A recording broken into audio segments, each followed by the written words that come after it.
Hello and welcome. I will be answering JAMB 2011 Physics Past Question 14. A copper wire was subjected to a tensile stress of 7.77 times 10 raised to power 7 Newton per meter square. Calculate the tensile strain of the wire. A. 7.0 times 10 raised to power minus 4. B. 2.2 times 10 raised to power minus 4. C. 2.0 times 10 raised to power minus 5. D. 7.0 times 10 raised to power minus 3.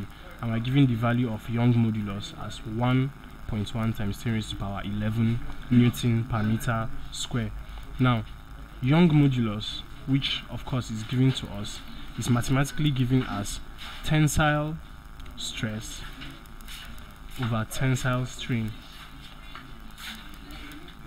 Now we have the value of Young modulus given to us, and we have the value of tensile stress given to us. So all we need to do is to make tensile strain subject of the formula to calculate its value.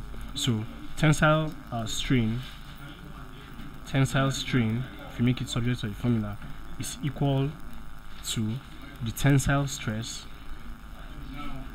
divided by the Young modulus, and then substituting the values, tensile stress 7.77 times 10 raised to power 7 divided by Young modulus 1.1 times 10 raised to power 11. So both units are Newton per meter square, so that is why they will cancel out, and that's why here you do not have any unit. So tensile strain does not have a unit.